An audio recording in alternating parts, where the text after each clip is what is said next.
Hello. Hello. I was worried that. Well, and actually, it's hello freaks in this one, isn't it? I just do that hello when it's the podcast. Hello. Hello. So Doctor Who review time then. Yes. So War of the Sontarans. We did a little reaction thing, and we just rewatched it, mainly because I was making tea. Yeah, when it came on. So I was a bit behind. Speaking of a bit behind, we are a bit behind today, but it's fine. We're always behind anyway. Yeah, That's like the story of our life. Thank you. The story of our life, we're always behind. So, War of the Sontarans then, second chapter of Flux, and an interesting direction, mainly because obviously we kind of get, and I wasn't really expecting this, but we kind of get a Monster of the Week with the continuation of the story as well. I don't know, I guess the way they pitched it, I was expecting, each episode to just be continuously about the Flux, but it's not. We do get a Sontaran-centric episode, and it is amazing. It was amazing! I love the Sontarans. Yeah, Sontarans. I wouldn't say they have the best hit rate of, really good stories ever. Of all time, of constantly having great stories, but then, to be honest, I think the Cybermen are the weakest when it comes to how many good stories they have. For me, they only have a few. I love the Cyber dude, though. I do love Cybermen, but I think a lot of the Cybermen stories aren't amazing, if I'm honest. But anyway, it doesn't matter, because Sontarans... That's true, but I do love a Cyber dude. Sontarans were done really well here. We're finally getting they're the threat, they're doing the thing, but they're also funny. We get that balance. This is going to be a spoiler episode as well, just so that you're aware. Well, they're always spoiler, So, yeah. I know, but just in case anyone doesn't know who the hell we are going to literally go into everything. Mm-hmm. Anyway, so this was a really good episode, both in terms of the Sontarans and villains, and also just showcasing the Doctor. To be honest, she was really good in this one. Jodie Whittaker, I really like Jodie Whittaker from the start.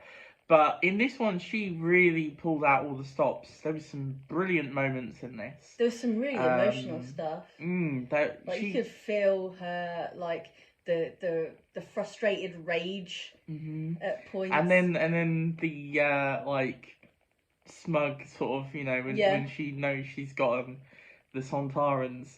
Speaking of the Sontarans, they're amazing. I love the Sontarans. I really, really love this design. I liked the design when I saw it as a picture. I was like, oh, this is a good design. And then seeing it in action, really good. I think this might be my favourite because it has sort of the classic feel with the black armour sort of thing, but just it looks heftier. It looks like a proper sort of warrior kind of look. There sort of from the classic series, I do find they did look slightly off. Slightly off. They did look a little blow up in some of the episodes. Okay. Or in the first appearance. Oh, actually, as people are pointing out, they obviously had a little point back, to the first story with the Sontarans, where he talks about links. That was quite fun. We like to see it. We like all these little Easter eggs that they're putting in. It's fun. Yeah, it's always good. I don't know what the hell you're talking about, but excellent for you. The first Sontaran to appear was called Link. Oh right, okay. That's what I'm saying. I was trying to explain it to you. Okay. Sorry. That's what he was talking about. When he said when Link stepped forward and put the thing in the earth. It should have been, blah, blah, blah. That was what he was talking about. Fair enough. So anyway, yeah, nice little Easter egg. It's also not really Easter egg, but, callback. Historical. Yes. Mary Seacole. Oh, brilliant as well. Awesome. We love her. She was great in this. Yeah. And the dynamic between those two. Between really, the Doctor and Mary Seacole. Oh. And obviously we get more of, I forget his name. He's part of the Carvanista, the dog person. We get more of him with Dan, which is always fun. That is so much fun. Yeah. Brilliant duo. We love them. We also get love the banter. Is it Binder or Vinder then? Because... Vinder, not Binder. Yeah, I know, but there was one point in it, and I swear to God they called him Binder. No, they called him Vinder. Okay, Vinder. Well, they might. I don't know. I'm pretty sure I only heard Vinder. My hearing is not good. But please do put in the comments if you heard Binder or Bender. Mm-hmm. Sorry. Okay. Sorry about that. So anyway, yeah, no. In terms of I really enjoyed sort of, obviously, you know, because the Sontarans are the sort of main threat. I really liked the dual time with them in the sort of present and them in the past. Yeah, so they were in the Crimean War. Mm-hmm. Which I really like the idea that they've, you know, gone to Crimea. I love their little reveal bit where it's like, the Russians, who are they? We're talking about the Sontarans. Yeah. That's quite fun. Like, literally. And how long have they been here? Forever.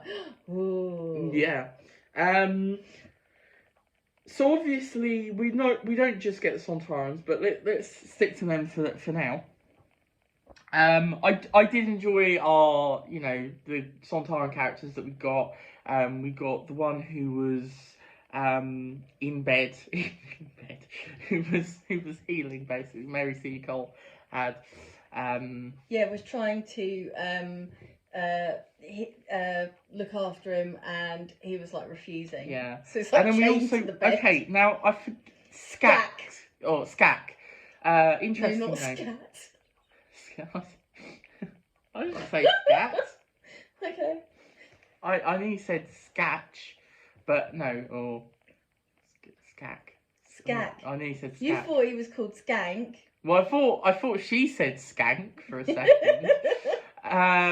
Which, you know, interesting. No. Sontarans always have interesting names, from Lynx to... Oh, what's the other one? Well, to Skak, yeah. They always have weird names. It's like, I mean, Strax is the most normal out of all of them, to be perfectly honest with you. They just have some weird names. I'm not entirely sure what the idea is. I guess... Well, they're just kind of harsh sort of warrior names, aren't they, I suppose? I mean, the whole idea with the Sontarans, I guess, is like a really sort of overdone version of like warriors and stuff, because obviously, you know, to not die on the battlefield is dishonor, you know, and stuff like that. It's like a really terrible thing. And so they play that up to the extreme. I was trying to say this last night, but they sort of abide by the whole dulce decorum est pro patria mori. Yeah. So it's good and right to die for, although it's the Sontarans, not, you know. Well, I suppose. But we do obviously have. Sontar. Yeah, we do have the duel as well with the guy. I forget the colonel, the guy for the British. Who is an idiot? He is a weenie. It's your favourite word recently. It is. I honestly don't know why. No, I don't. Where did you get it from? I started saying it during our Friday the 13th watch throughs, didn't I? Yes. Oh, if you want to see our thoughts on all of the Friday the 13th, then head over to the podcast. Yeah, they're all on there. They are all on there. We review them. We have a laugh. So, little plug there. Anyway, out of the plug. So, anyway, but we also... So, obviously, Yaz is transported to the Temple of Atropos. So, we got some interesting stuff there. And this is sort of the continuation for the overall arc and stuff. And, oh, actually, we need to talk about, right at the start, we have the little bit where the Doctor sees, like, a floating house. Yes. And I said immediately, is it the Baba Yaga? Is that the one with the house and chicken legs? Or is it I don't know. There is one, you know if you know, you know. You know. If you know, you know. You know. So, anyway. Come on, when you know, you know. Oh, God's sake. Anyway, So we don't know what's going on there. We'd like to know soon enough, please. But yeah, so she gets transported to the Temple of Atrophos. We see this guy again from the start of episode 1. I forget what his name is. He's got the mutton chops. Yeah, the mutton chops. He's interesting. He's quite cryptic. He is. I'm guessing he's going to come into it as it goes on. We don't really know who he is at the moment. Well, I don't know who he is at the moment. I don't know. Some people might know. I mean, I have ideas. I'm not going to talk about them because I will embarrass myself by getting it wrong. But, you know, I have... That's like half the fun, though, surely. No. No. I have everything wrong. Like little seeds of ideas, but I don't have proper ideas, so... No. But it's interesting. I'm interested to see where they go with that.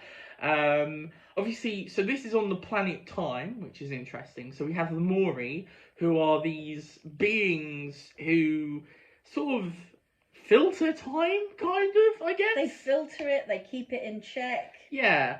So they're sort of acting as if time is like this being. Well, so they have these things, these floating triangles. They're priest triangles. Yeah, they're floating pyramids, but they call them priest triangles. And they said that time is evil, which makes it sound like it's it does make it sound though like it's sentient. So I'm kind of like, is Swarm time itself? And also no, because I don't think so. I think he's something else. Okay, so this is where I embarrass myself, and I don't care. Because obviously they're not talking about Swarm because they're like, oh, who are you? They're like, I know, but they might know that he's got like a... So it kind of seems a bit, you know... Like a time thing going on. Anyway, what is it with purple dudes and snapping their fingers? Yes, right at the end. So we get... I really enjoyed the cliffhanger. I've seen some people say it wasn't very good, but I enjoyed the cliffhanger. I think I'm really excited. I'm really intrigued to know how they're going to get out of it. We get the joining of Vinda and Yaz. Yes. I'm really enjoying their chemistry. They're fun together so far. We don't get too much of them, but I'm enjoying it so far.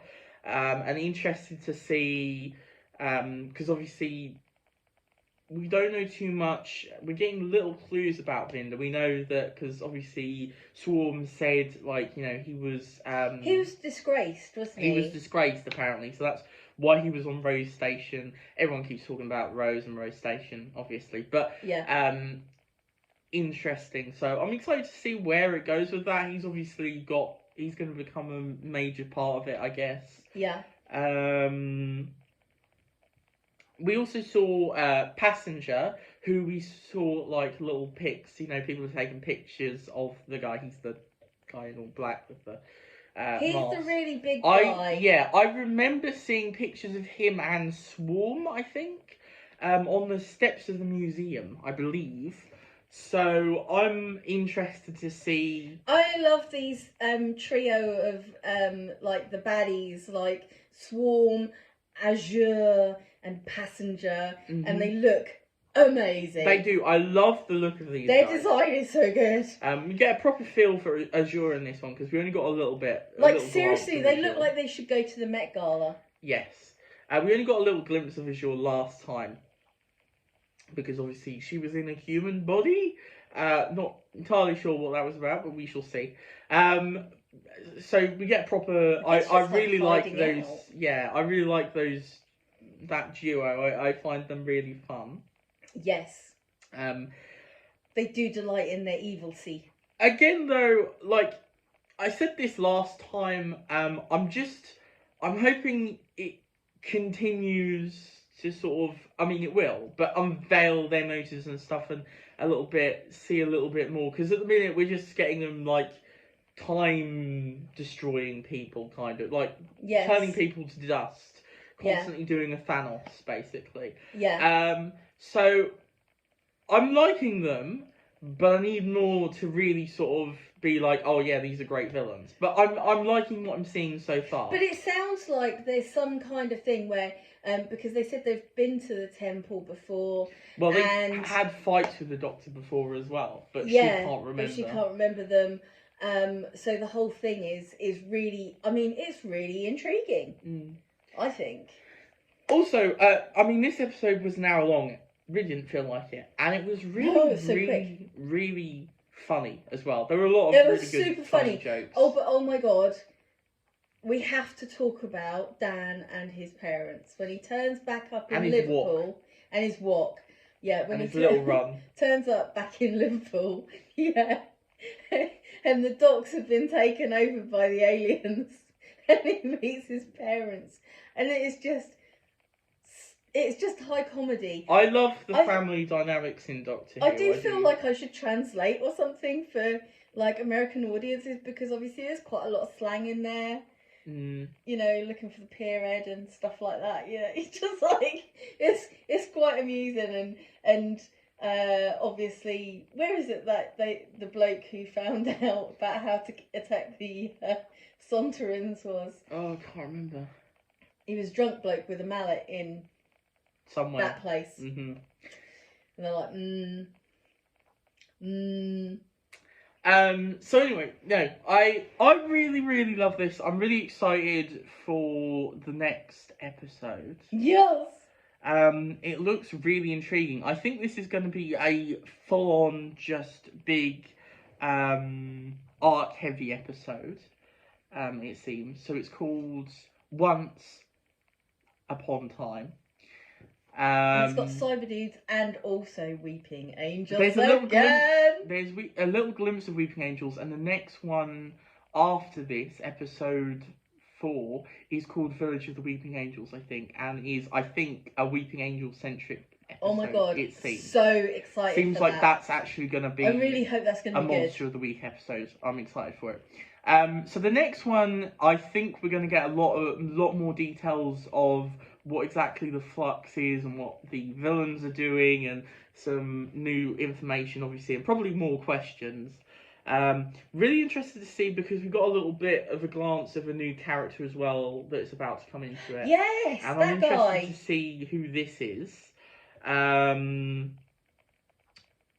have a feeling... Looking very svelte. Yeah, I have a feeling, I think, that this is going to be before the temple was all like it is now. Oh. I think it might be past temple. It seems to me like it could be, like it's maybe have dual timelines, so we're going to have the present where they are and then the past. Perhaps. I'm not entirely sure. But again, I think they're all split up, so it'll be interesting to see how they work with that. I'm really enjoying it. I think they're doing really well with the characters so far. Like, you know, they're handling it better than they did with the 3 companions, I feel like, before. So we'll see what happens. But yeah. I mean, it's going to be 3 companions again, isn't it? Because if we've got Vinder isn't a full-time companion. He was not. No, but is he going to be for this? For the rest of this? I mean, is he going to go off with the Doctor, or is he going to go somewhere else? The thing is, he's not considered a companion, though. So he is his own thing. So he might go off and do something different then. Well, I don't know. He probably will be with the Doctor, but he's not going to be considered a companion because he's doing his own thing. He's got his own storyline. So unlike Dan, he's not joining the TARDIS as such. I don't think. I love Dan. Because I don't think he was really revealed as a companion. He was sort of this side character who's really important to the story, I think. So I'm interested to see what it is that he's actually involved with. I've got a feeling he's gonna be maybe some sort of Time Lord thing, perhaps. Ooh. I think he's going to be connected with that, but I'm not entirely sure. Huh? This is a ooh. But I don't know. I could be way off there. But I'm really interested to see what that's to do with. And I've got a feeling, because obviously, when the next time trailer we saw the Doctor go through this thing, and I swear that looked a bit like the thing for like the other place that the Doctor came through, you know, in the timeless child thing. Like, so I mean, I'm gonna guess we're gonna see the other planets or something. I'm not entirely sure, but we shall see. Yeah, I mean, I'm assuming this is going to link up somehow to the whole. Well, I think they did say this is a Timeless Child continuation thing. of Yeah. the Timeless Child thing, so this is continuation. I'm really hoping we see the Roof Doctor again at some point in this series. Yeah. I've got a feeling though, I've got a feeling that it's not going to be in the series, but maybe in the specials. But we shall see. I don't know. I could be way off there, but I've got a feeling that could possibly be. Or so much to look forward to though, but it's like I do wonder if it's maybe at the like it's either in the specials or the last episode or the last two maybe. But I don't know. But yeah, so much to look forward to. I'm really excited. I mean, even when this series finishes with the 6 episodes, we've got 3 more to look forward to as specials. So, and I'm guessing the story is not going to be finished in this series exactly. But I don't know. I don't know. I have like to me, I think they're probably going to have the specials link up to this, like, but I'm not entirely sure what's going to happen. So you know, it's all speculation, obviously. But you know, again, this is wild guessing. You know, could be way off. But yeah. Okay then, that's the review. Have you got anything else to add? No, I don't think so. Okay. Oh, actually, I will say I think really nice direction in this episode, and it looked a bit better than there were less like weird bits than in the first one. What do you mean by weird bits? Well, like just weird moments. Like in the first one, you obviously had it go into the museum, and it looked quite odd. Oh yeah, I remember you saying about that. They were just weird choices, or not. I don't even know if they were choices. More just I never noticed anything like that. To be fair, I'm just like really sitting there going, "What's going on?" But overall, it looks fantastic, and I mean, it's obviously done in the pandemic, even tail end, I suppose, is really impressive. Yeah. So yeah. Also, oh no, one thing I do want to know: what was on Dan's phone that he was worried about the Doctor seeing? Yeah. All right then. Thank you for joining us. Obviously, in the description below will be the Twitter and the podcast links. You can go and check those out. And also, if you enjoyed this review, then you can leave a like and subscribe, obviously. And comment down below. Only nice things, obviously, but comment down below. Yeah. If what you thought of this episode. Obviously, be polite. Yeah, and none of you are not my doctors. You can go to somebody else's channel because they'll listen to you and we won't. Basically. But yeah, thank you for joining us. We really enjoyed it. See ya. Bye.